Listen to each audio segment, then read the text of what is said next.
Hello, hello, hello. Welcome to another episode of the GSMC Wrestling Laureate Podcast. I'm your host, Eric, and just get ready for another action-packed podcast. Look, happy to be here. Happy to see, all your guys' beautiful faces. If you're looking at me and I'm looking at you, not to get awkward or anything. But like I said before, thank you for tuning into GSMC Wrestling Laureate Podcast, brought to you by the GSMC Sports Network. We have a great show for you today. We're gonna start off talking about just like Thursday Night Wrestling review. We have Ring of Honor, TNA, and then we're gonna kick it off to some a WWE SmackDown preview. It's gonna be a good one tonight. You guys probably think it started just like 4 minutes ago. Um, but we also have our wrestling news roundup to kind of cap it all off, and a little bit about Vince McMahon and the news about TKO. Like I said before, we have a pretty awesome show. Before I start, I would like you to like and follow the show, of course. We get a number of questions from the viewers that come in during the show. So to ensure that your question gets read on air, I ask you to use the tips or donations link at the GSMC podcast.net with your questions. Just put your questions up at the top so I can see it, so we can have a nice little back and forth convo and also, a nice little engagement. So I'm not, babbling the whole time about how I feel. I want to know how you feel too. Yeah, don't be afraid to, drop a message in my DM. Mom, I'm just kidding. Uh, again, the link is at gsmcpodcast.net. Um, with that being said, we have our Thursday night wrestling review. All right, we're kicking off with some TNA. Like I said before in the last podcast, this concept of an 8-4-1 match is actually kind of cool, and I wish that other wrestling promotions would kind of adapt to it. WWE, but let's just get started. So the winner was it was a match among TNA knockouts. The winner faces Jordan Grace for her championship. It's kind of like for the number one contendership. At the beginning of the match, Ash by Elegance was replaced by Steph D. Launder. This was kind of like a huge, like, little, like, bombshell. Like, oh man, because especially with Ash by Elegance, like, having such a great, like she's had such a good push. She has this momentum. This is, I think, her fourth match. But all in all, like, I thought that I was surprised when she got out of the match. I was like, what's going on here? And then you have this girl come in, and she later wins the match. But at first, as a viewer, you're kind of shocked. You're like, like, that's crazy. Rosemary, Danny Luna, Zaya Brookside, and Steph D. Launder advanced. So now you have a fatal four-way match between the superstars. And out of nowhere comes in Matt Cardona, and with his interference, he helped Steph D. Launder actually win the match. And he actually attacked the Rosemary, which is kind of weird. Like, I don't know if it's just WWE, but like usually like the men don't really attack the women, or I don't know. And I'm not saying, I'm not, no judgment here, but it was just kind of interesting to see that. I remember, like, I saw it and I was like, I had to like take a double take. I was like, wait a minute. Like, I replayed it. It popped up on my Instagram and I was like, what? That's crazy. But I mean, whatever helps you get the dub.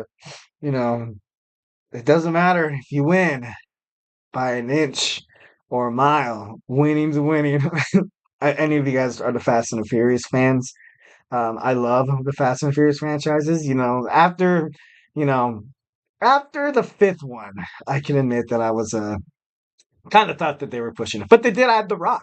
So technically, me talking about the Fast and the Furious franchise on a wrestling podcast is, I'm not wrong. I'm subject. I have the right to do so. Yeah, eat it. I'm just kidding. Anyways, so moving on, we have a squash. GYV defeated Cody Deaner, and we also had Josh Alexander defeated Tracy Williams. Eddie Edwards defeated Mike Bailey, and Eddie Edwards, of course, is one half of the TNA World Tag Team Champs. And he when he defeated Mike Bailey, I saw this. I just like Speedball Mountain was doing, I don't know, they kind of had this momentum riding, and losing this match isn't good. Like, you have one more Ring of Honor before Supercard. So honestly, I just, well, no, I think the next Ring of Honor is Supercard. But I don't know, this is something that you did not need before Chance at the championship.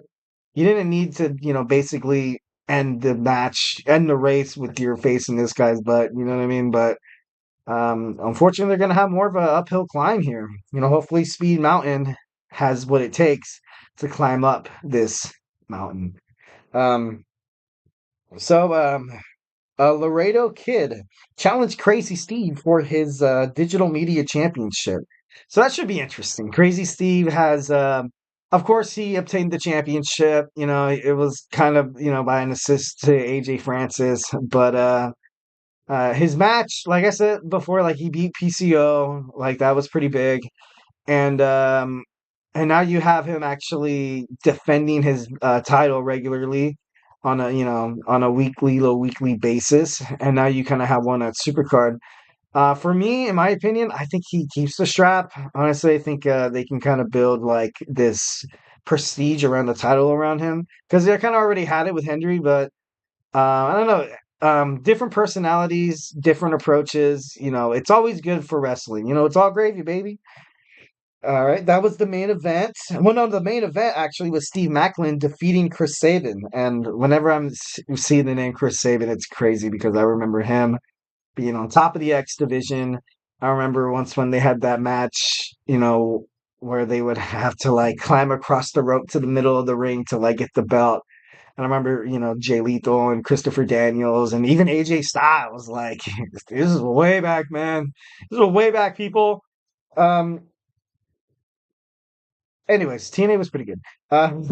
Ring of Honor, we had Athena defeating Nikita. Nikita. The match started with Athena essentially kind of beating the heck out of her. Like kind of doing that like that heel. She plays a pretty good heel. She plays a good baby face. She's an amazing wrestler. She's an amazing talent. And honestly, with Sheeta breathing down her neck, it's going to be hard for her to keep that Ring of Honor Women's Championship. So at first, I was super, super confident that she would.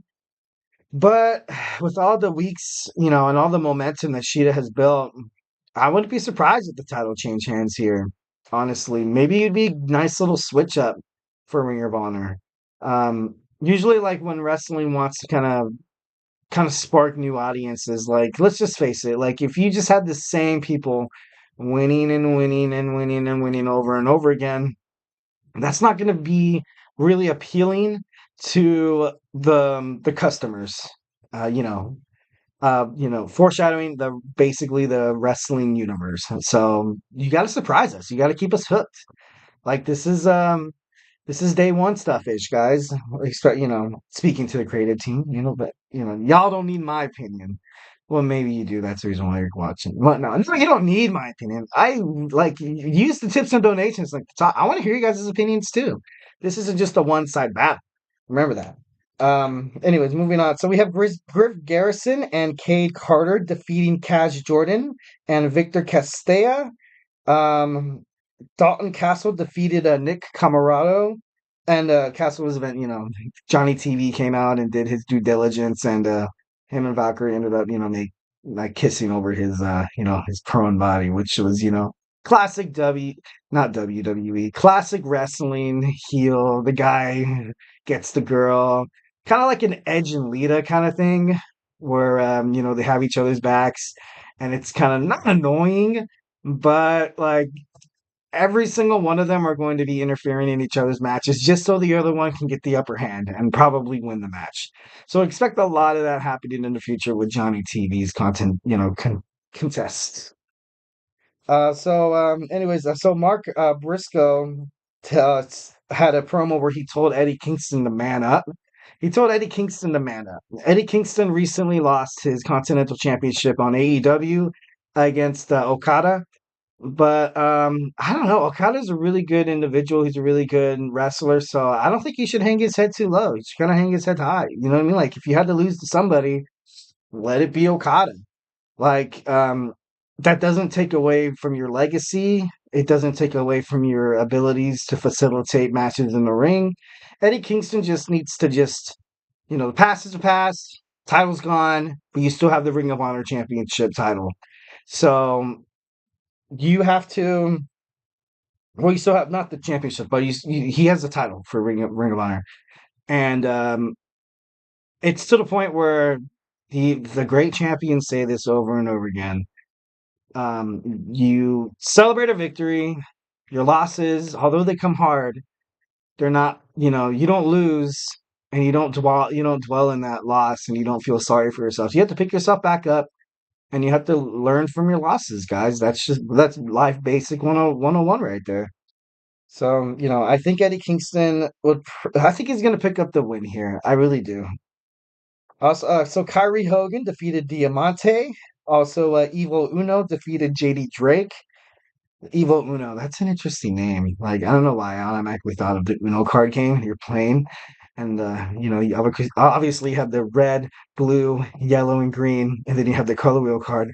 But what if there was like a card that just said evil, and then like something crazy happened? No, I'm just kidding. No, that's like that'd be on some weird horror movie that honestly I probably wouldn't even buy tickets to see, to be honest. It's my own creation and I already hate it.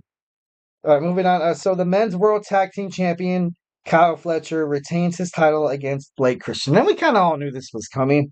Kyle Fletcher has been a pretty good world TV champion for the most part. And I think he's probably going to have the strap on him a little while longer. Who knows who's going to, who is he going to face in the future? Like I said before, TNA is approaching Rebellion. Ring of Honor's approaching the Supercard. So it should be interesting to see what all the following weeks heading toward those pay-per-views. So it's going to get juicy. It's going to get good. All right. So don't go anywhere. Our next segment, we're going to talk about WWE SmackDown preview. And it's on there twice. Not because I forgot to erase the first preview. It's because it's that damn good. I'll see you after the break. I feel like I'm losing my mind. Is everybody in the world blind? Please, Lord, give me a sign, a sign. I feel like I'm losing my mind. Is everybody in the world blind? Please, Lord, give me a sign, a sign.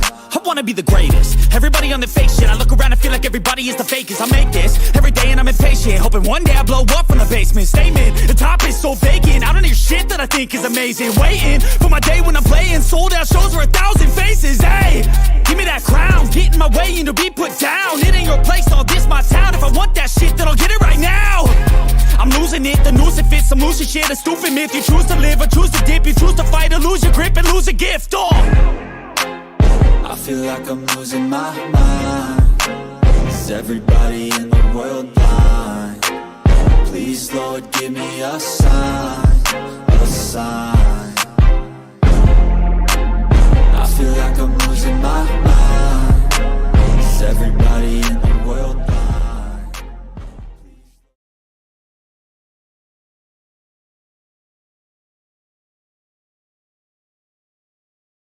All right. Well, welcome back to the GSMC Wrestling Laureate Podcast, brought to you by the GSMC Sports Network. We recently talked about our Thursday Night Wrestling review with Ring of Honor and TNA, and there's pay-per-views coming up. And before we get into our next segment, once again, I want to remind you guys that we are a show that would really love a lot of positive feedback. Peace, love, and positivity. We want to hear from our viewers. We want to get insights, and just whenever there's a different voice that comes in there, which, it always develops new perspectives, which is good, especially for like a podcast host. That'd be, like I said before, we get a number of questions that from our viewers that come in during the show. So to ensure that your question gets read on air, use the tips and donations link at the gsmcpodcast.net with your questions. This puts your questions up on top of the list so I can see it. And it also just really helps the show. Like I said before, peace, love, and positivity, guys. It's all gravy, baby. Again, the link is at gsmcpodcast.net. All right. So since we settled that, we have our SmackDown preview. So right off the bat, I did a short today, basically kind of hyping up the audience about Jade Cargill and her SmackDown debut tonight. Um, she was featured at the Royal Rumble, and she kind of really hasn't been seen since then. But she eliminated Nia Jax, she eliminated Becky Lynch, and she's also like kind of talked some mess, talked her game up before she even came to the WWE. And you kind of have to respect that. You kind of have to respect that. She's coming in here and she has all of her stuff from AEW. She's a very talented superstar. Like Bianca Belair, like Mercedes Moné kind of ish, maybe Charlotte Flair, maybe even the man Becky Lynch. Maybe she could be that damn good. But only time will tell. Only time will tell. I know in the past she's kind of had like she's kind of like injury prone, but I don't know. Maybe WWE would suit her a lot better. And I don't, I'm not trying to, say that all the other promotions are like harder than WWE, but WWE is like PG-13. They don't really get outside of the ring or get into the crowds or the locker room fights or even weapons, so to speak. They mostly fight their matches inside the ring, and an occasional announce table break, which is necessary for life. I'm just kidding. No, but anyways, so Jade Cargill, I think she's going to do pretty good in the WWE. Um, and that kind of brings up the question: Is she going? Do you think that she's going to come up as a heel or a babyface? As a heel, right now you kind of have Bailey turning face. You have Damage Control. I don't know how much Damage Control is going to last after Bailey wins the championship. I believe she is going to beat Io Sky, but maybe she's going to be that first person to challenge Bailey. As soon as she wins, maybe she makes an entrance out to WrestleMania, points at her belt or something like that, and then the next week on the WWE SmackDown, her and Bianca Belair get in a fight of who's going to challenge Bailey first. So that would be pretty interesting. Kind of like not a babyface, but not a heel. Kind of like what I've exasperated in like my whole opinion about WWE and these storylines, that they should probably let the superstars kind of dictate their own destiny, kind of dictate their own personalities. And when they do that, not only are the superstars happy, but us as fans are happier because you can see that they're having fun doing it. They really like where they are. So obviously the audience are going to have really fun watching the show. So that's my opinion on storylines. But don't get me wrong, it's cool to have this occasional heel and babyface. Like look how well the Cody Rhodes and the Roman Reigns thing has been going on. Like honestly, it's probably been one of the best storylines in WWE history. And that goes back to Shawn Michaels, Bret Hart, Undertaker against Stone Cold Steve Austin, Undertaker against Kane, Mankind and The Rock, Triple H versus The Rock, Triple H versus Mankind / Cactus Jack / Dude Love / McFoley, Edge and McFoley. There's just been so many like rivalries that I don't know. This is kind of up there. This is a lot of fans have their eyes on this match. Oh well, yeah, they do. Because the reason why The Rock is not facing Roman Reigns in the WrestleMania main event is because of the WWE Universe. They wanted Cody back in that main match card, and they got what they wanted. And to be honest, I kind of wanted that too. You have a guy win the Royal Rumble 2 times in a row. Something has to something has to become of that. So, should be interesting to see how they move forward with that. But moving on, we have the Street Profits in a tag team match against Austin Theory and Grayson Waller. Both of these teams are excited to watch, but I think the Street Profits are more exciting and they're more of like a tag team duo. I want to say that they're going to win the match because I love seeing Montez Ford, from the heavens, like that frog splash. And Dawkins is also really good too. He's not afraid to jump over the top rope. He's not afraid to get on the ladder. He's not afraid to jump on tables. But right now, Austin Theory and Grayson Waller are kind of like that face of like they kind of have their heads up their own butts, so people hate them. Kind of, playing into that heel aspect. Once again, giving an example why heels are good. But I think all in all, they're going to pick up the victory. And I'm only going to say that. I'm only going to say this because last week, the Street Profits were able to come away with the victory against Authors of Pain.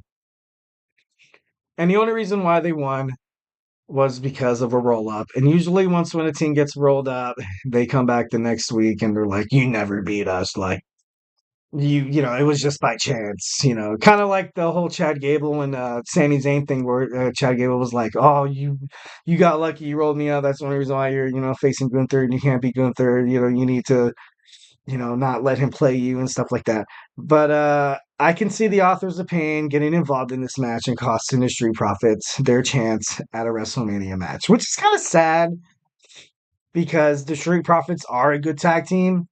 They've been together for the longest time.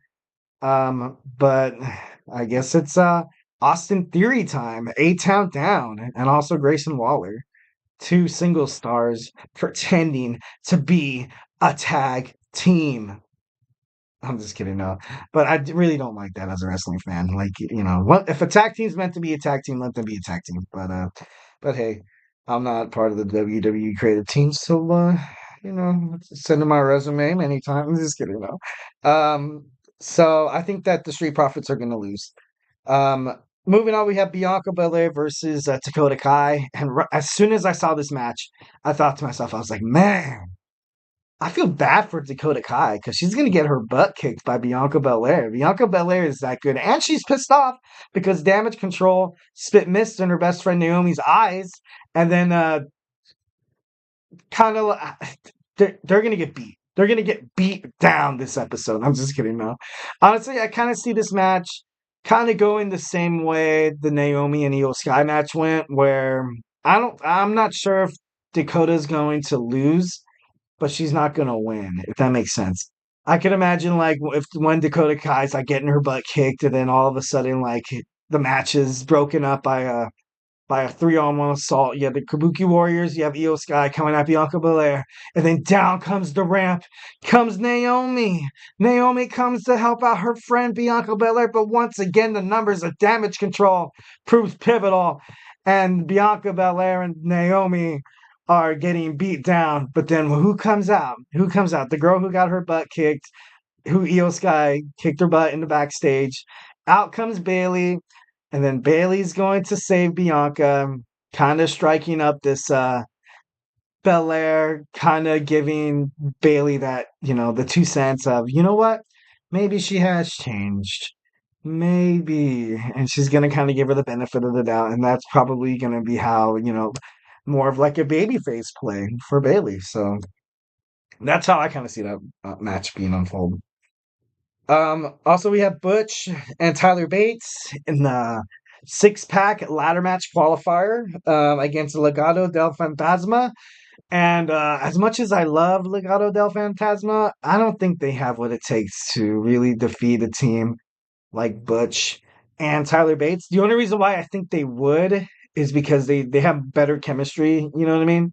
But I don't know. You kind of need a guy like Butch and Tyler in the 6-pack ladder match for the WWE World Tag Team titles. It just adds some kind of like, just a different perspective into the match. Because you have everybody who you can, they're predictable. Oh, they're going to do this, they're going to do that. And Tyler Bates and Pete Dunne, they're kind of like the perfect combination of speed, strength, agility, aerial arson, and technical fighting, like submission and wrestling moves and stuff like that. So honestly, I think they kind of deserve it. I hope that they win, but it wouldn't surprise me if Legado del Fantasma comes out because Humberto Carrillo and Angel Garza, they're high flyers of themselves. Obviously they respect that the lucha libre kind of aspect of it, like. And they're also, Santos Escobar. I don't know if he's going to be involved. And now it looks like Rey Mysterio's son, Dominic, is kind of joining the Legado del Fantasma crew. So I don't know if they're gonna. This match is kind of up in the air. I can't wait to watch it. Probably, I'll send you guys some updates on YouTube. So make sure you check on the shorts of the GSMC Wrestling Laureate Podcast. So yeah. Next we're going to talk about Kevin Owens, Randy Orton versus Pretty Deadly. This match is going to go exactly the way you think it's going to go, where Owens and Orton are going to showcase their strength and why one should fear the other one. Kind of like, I know that doesn't make any sense, or does it? Like Randy's going to showcase his skills and kind of look at Kevin Owens and be like, yeah, you got that coming towards you on WrestleMania, bro. But then Kevin Owens is gonna do the same thing, kind of like I don't want to say that because that's not allowed on PG. But it's kind of like the anything you could do, I can do better, thing where they just try to strike fear in each other's eyes, and then the match is going to end with them staring face to face and pointing to the WrestleMania sign, even. Or maybe, oh, you know what? Maybe Logan Paul gets involved. Logan Paul hasn't been seen in the WWE for. I don't think he was on last SmackDown. I mean, I might be wrong though. Don't quote me on that. But just think about it. If he's able to get in, have Orton and Kevin Owens lose the match, and then they start beating the heck out of each other, and kind of like a preview to the triple threat match, I think that'd be a pretty good promo. I think that'd be pretty dope.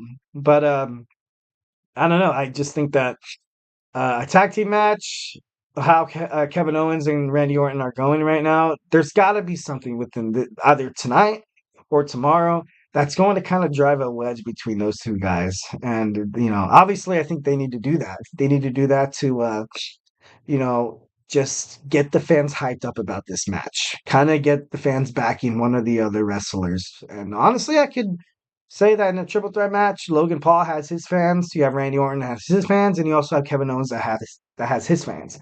So this is gonna be like one of those matches where honestly I don't know who's gonna win.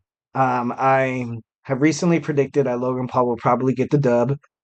But because usually triple threat matches are designed in the wrestling world for an excuse for the champion to kind of weasel his way out, like, you know what I mean? So with that. And finally, ending the segment of SmackDown, we're just going to talk real quick about what happened on Monday Night Raw and what can we expect from the Cody Rhodes, The Rock kind of thing. Like right now, so far, where's Roman?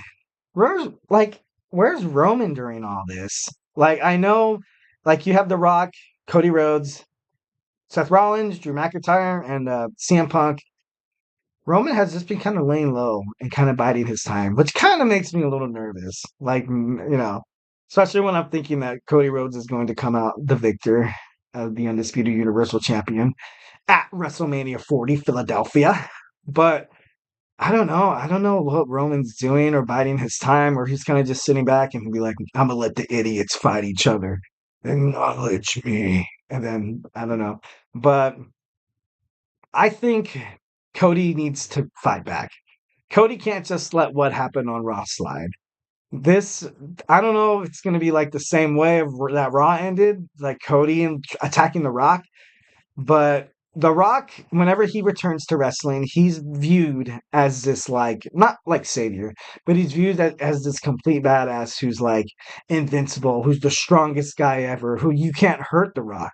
If you put Rock in a vulnerable spot, you might be able to draw more, attention toward this match, more than it already has, because The Rock has been viewed as The Rock, man. Like, you can't beat up The Rock. He was, he's the best. He's the epitome of I think, what was the thing during John Cena? Boots to asses or something like that.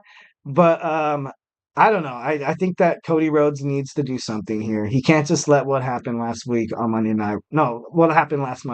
Night Raw slide. Definitely. You can't have that. Can't have that. All right, well, don't go anywhere. We have our Vince McMahon and his future in the WWE right around the corner. So, hey, don't go anywhere. Looking for your daily fix of sports talk without having to pay for it? GSMC Sports Network is available on YouTube. Just search GSMC Sports Network. Get your fix of daily sports talk shows on YouTube, absolutely free.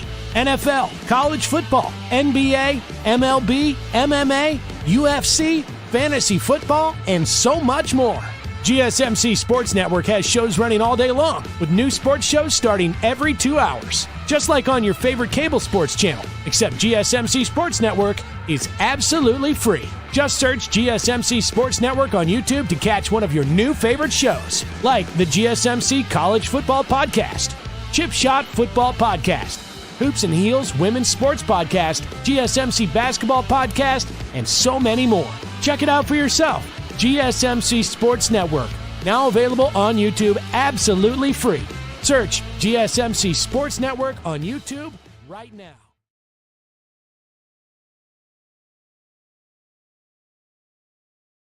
All right. I hope you guys liked the last two segments. We talked about our Thursday night wrestling review among TNA and Ring of Honor heading toward their respective pay-per-views. And we also had our WWE SmackDown preview. Hopefully y'all agree with me that Cody needs to step it up and really take it to the boss. Oh God, if he doesn't tonight, Cody. Dude, you need to get dirty, man. You need to get those hands dirty. You need to straight up like, I don't know, you need to do something. You can't just lay down. Maybe slash the Rock's tires or something, like to his car, like so he can't go anywhere. Be like, oh no, I have a flat. Like mess with his mind like that. Like maybe he might think that you're gonna attack him, but instead, like he walks out of the event with four flat tires. Oh man. Oh, that's worse. How is he going to get to WrestleMania? How is he going to get to WrestleMania with no car? No, I'm just kidding. No, but maybe he should slash the spare too. Just to kind of be certain. And then he should slash all the tires in the city. But I'm just kidding. No, I'm just goofing around. I'm not condoning any criminal activities like slashing people's tires, guys. Don't do that. Don't do that. Anyways, so I'm not a criminal, but this man that I'm about to talk about right now might be like allegedly. So, Vince McMahon's name is currently banned in WWE from saying it, from acknowledging it. They're even looking at past videos, and like I mentioned before, they've kind of blurred his face. They're trying to kind of erase him from, TKO's trying to erase him from everything that, from all the BS that's been surrounding the controversies of the McMahon / WWE WWF era. So, all right, let's get on into it. This is obviously a TKO trying to distance themselves from McMahon, which is kind of smart. You kind of have WWE has recently merged with TKO, so you can't really have bad publicity like that. Like that's just not good, like company wise, or just like it's bad to the core of any company to kind of have somebody like it. It's kind of like a troubled employee, and you're like, man, like that guy's representing the company. That guy has our brand on his chest. Like sometimes it's just better to just kind of move on. Like, you know what I mean? So after the bombshell lawsuit that alleged Vince McMahon was involved in sex trafficking and the abuse scandal, Vince stepped down and he actually sold most of his. I actually read a report that he recently sold like next to all of his stock in TKO. Right now, I think it was like for $400 million. So honestly, I wouldn't be too mad selling, but with everything going on, I can imagine. It's time, man. It's time to step down. It's time to, right all your wrongs, man. It's time to just do whatever you can to just ensure a comfortable life for your family. Like, I don't know how he's going to handle this case, and it is alleged and allegations, and Vince McMahon, he denies everything. But they have a lot of evidence, man, and I'm not condoning or condemning anybody. But I don't know. And then Vince's reputation with women in the past, it's just like it just doesn't look good. So I don't know, a former WWE employee, Janelle Grant, and all the alleged stuff that she's been through. I don't know. That's tough. That's hard, man. That's just absolutely hard. It's kind of difficult to talk about on a podcast, to be honest. And I'm not going to get too graphic or too crazy with it, but So Grant alleged that McMahon coerced her into, defiling acts for with himself and just for other men as well. Um, Vince, like I said before, he's denied all allegations.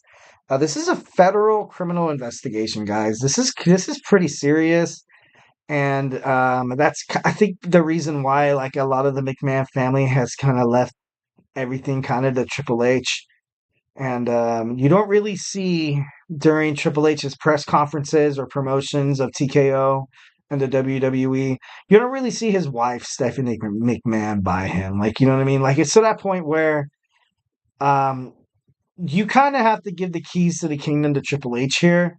Well, Paul, Levisqua, but I don't know. I just right now is the perfect time for just the McMahons to just kiss WWE and wrestling goodbye, and it's hard.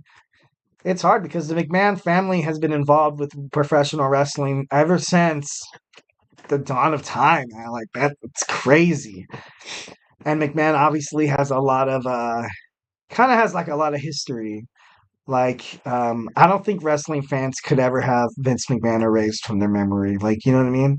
But future WWE fans, maybe.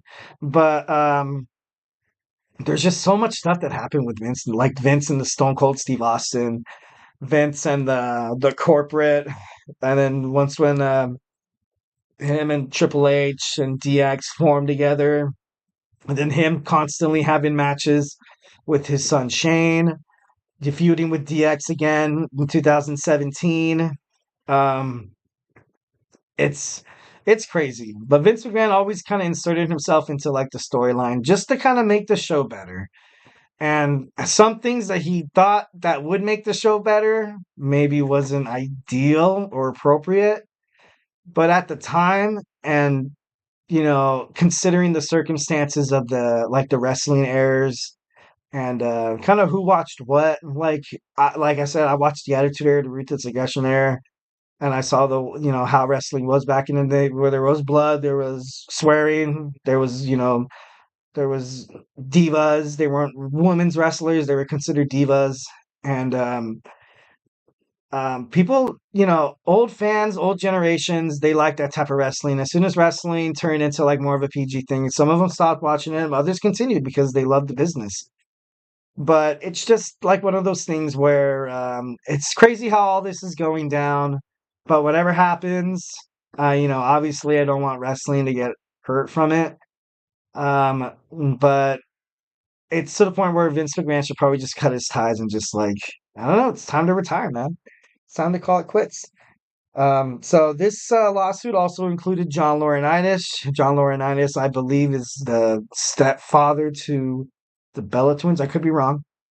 So this whole scandal is affecting so many people. So many people are being brought out to the light here. It's absolutely bananas. It's crazy. Bananas. Um, Vince allegedly used Grant in negotiations with WWE superstars for their contracts. Brock Lesnar was later identified as one of the stars that kind of happened to.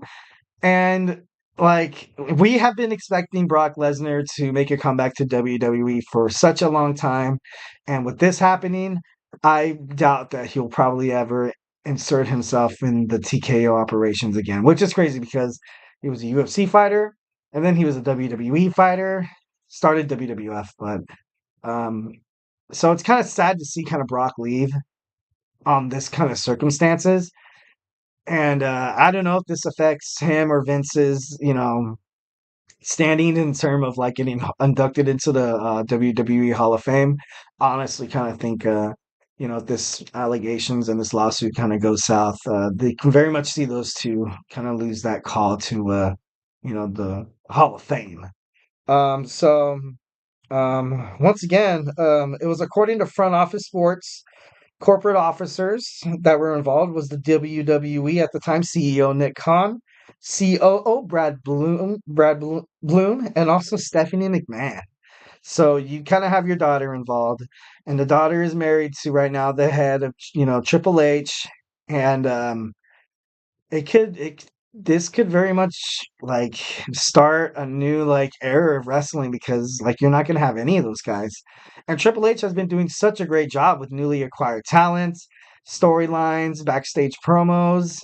It's just and like he's has a very prestigious career of his own. He should be, he's going to be in the WWE Hall of Fame, hopefully.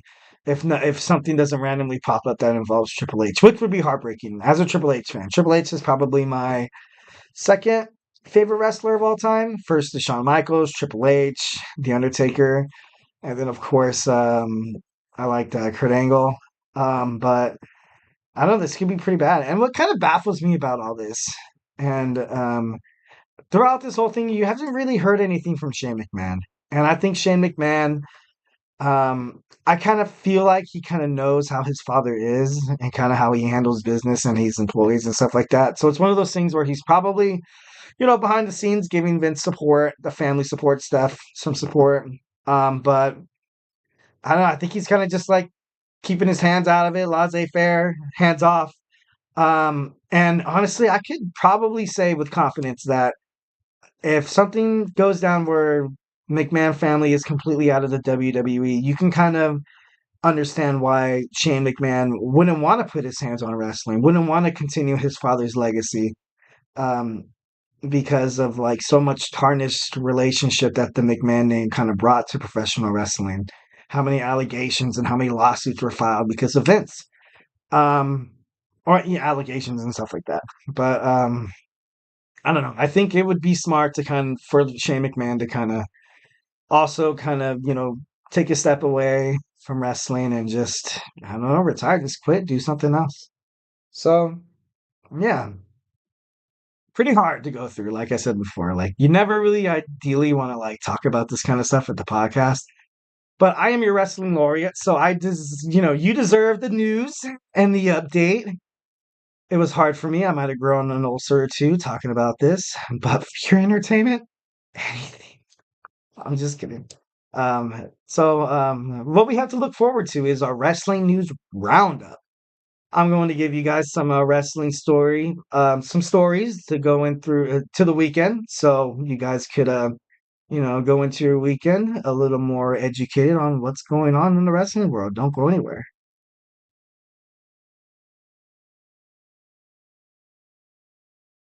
For the best and latest podcasts available anywhere, go to the podcast app on your cell phone and type in GSMC to access free content-rich podcasts on health and wellness, book reviews, sports, entertainment, relationships, social media, movies, technology, finance, and even weird news. Subscribe and download the GSMC Podcast Network's family of shows, available everywhere podcasts are found.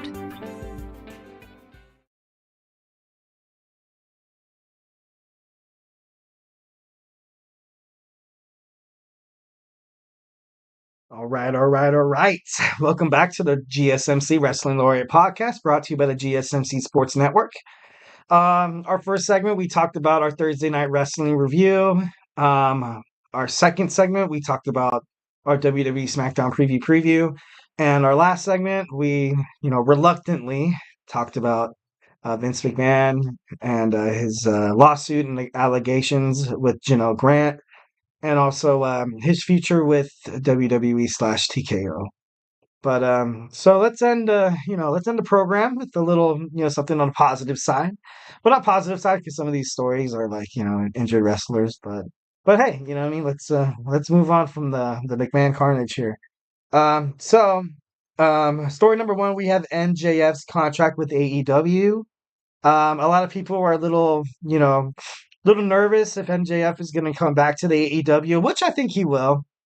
He's made such a good name there. I don't really see him jumping ship to like WWE. And quite frankly, if he would jump ship to WWE, sorry, I didn't mean to curse. That was a complete accident.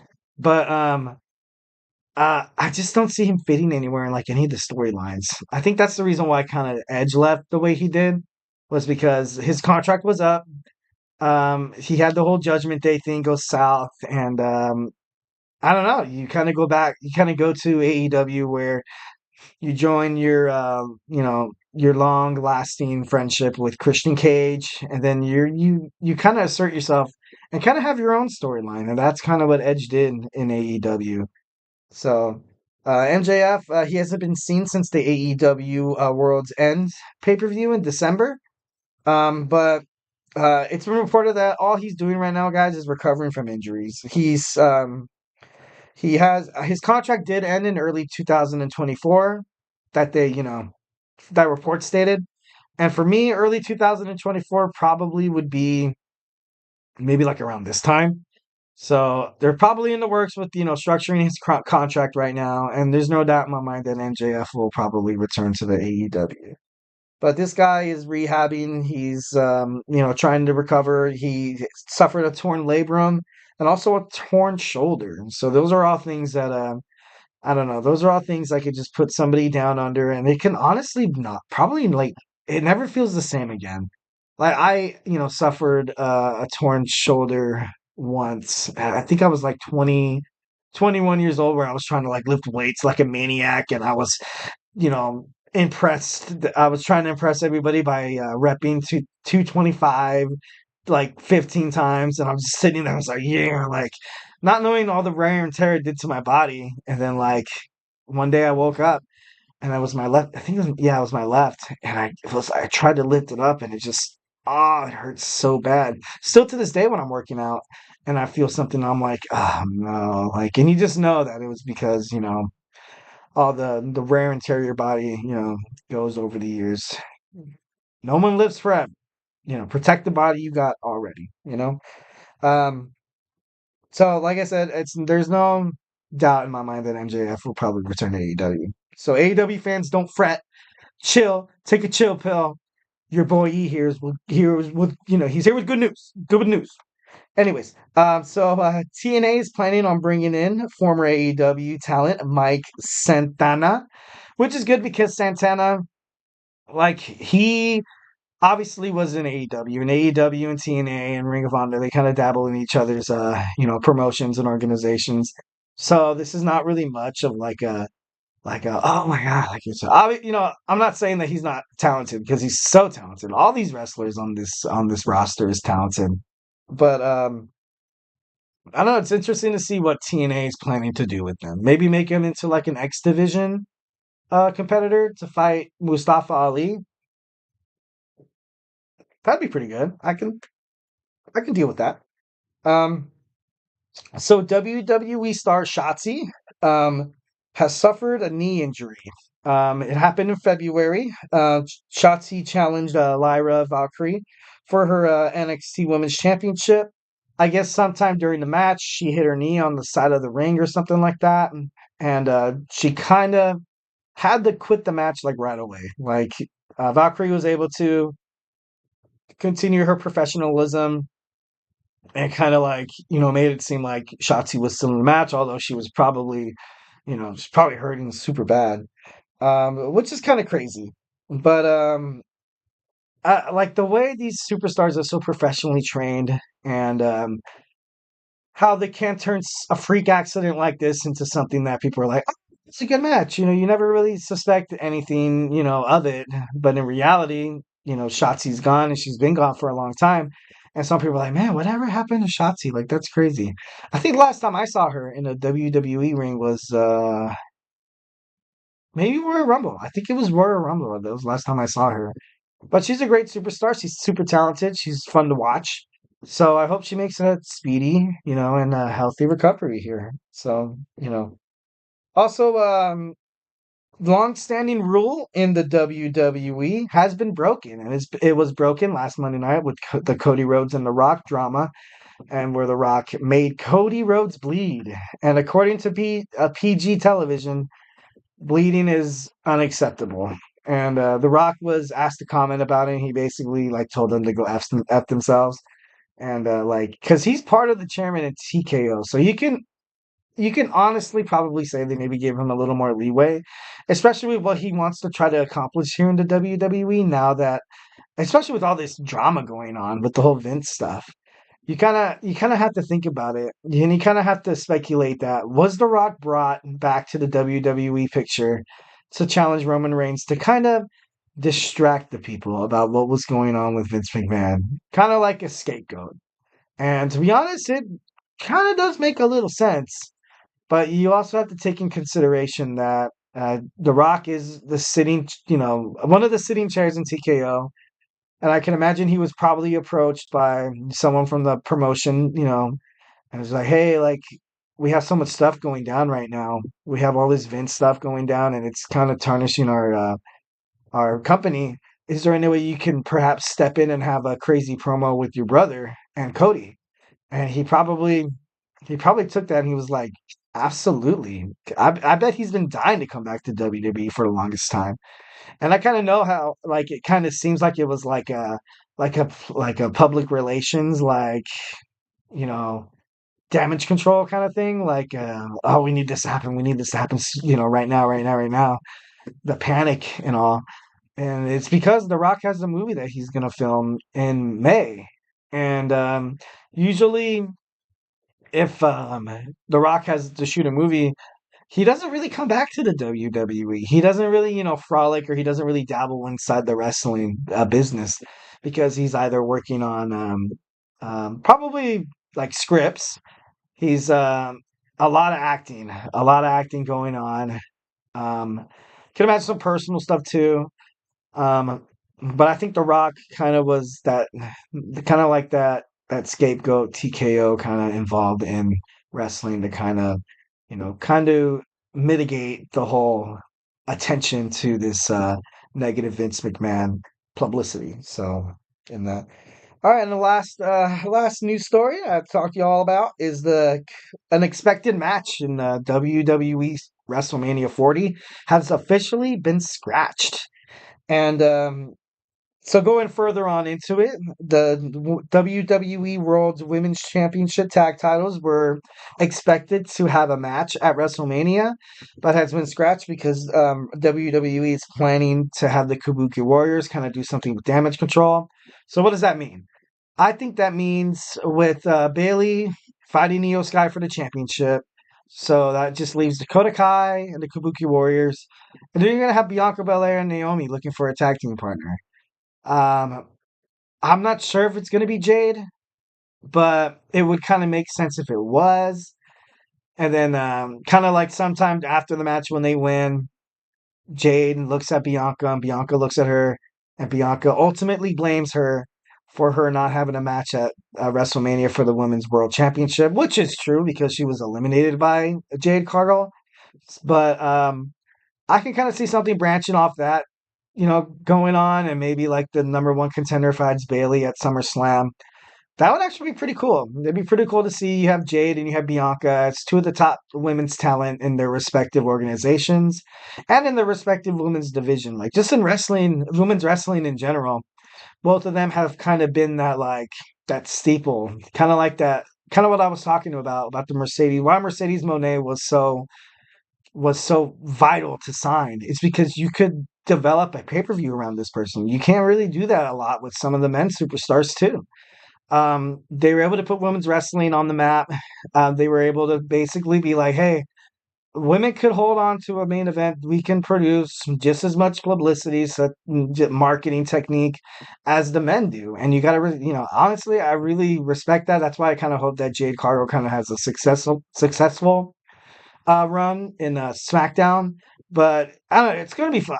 The next couple of weeks are going to be fun in terms of WrestleMania. The next couple of months are going to be super fun, finding out what they decide to do with this Jade Cargill, character in the WWE. So we have that to look forward to, ladies and gentlemen. And remember, WWE SmackDown is on. I'm going to be giving you live updates on my reactions to the matches. I'm actually very eager to go watch it right now, so you must excuse my abruptness. I can't say that word, guys. Abruptness. But once again, thank you for tuning into the GSMC Wrestling Laureate Podcast, brought to you by the GSMC Sports Network. Your support means a lot to us, so remember to Superman punch that like and subscribe button, and leave a positive review. Peace, love, and positivity. Say how much you love me. Say how much you acknowledge me. I'm just kidding. No, I don't, I'm not that crazy. Or am I? I'm just kidding. It really does make a difference, guys. That's kind of what I want to, go on talking about. We also invite you to follow us on Facebook, Twitter, or X, Instagram, and TikTok for more content and updates. Like I said, if you stumbled upon this podcast, on accident, if you're not a wrestling fan, at the GSMC Sports Network, we also have, Sam with baseball, Nelson with basketball, my boy Kenneth on football. We had the Andrew Tate show. We just have a bunch of shows, guys. We just have a bunch of categories other than sports. We are your number one podcast conglomerate for entertainment. So just get lost with the GSMC Podcast Network, and you won't be sorry. So once again, thank you and have a phenomenal day. I don't want to go to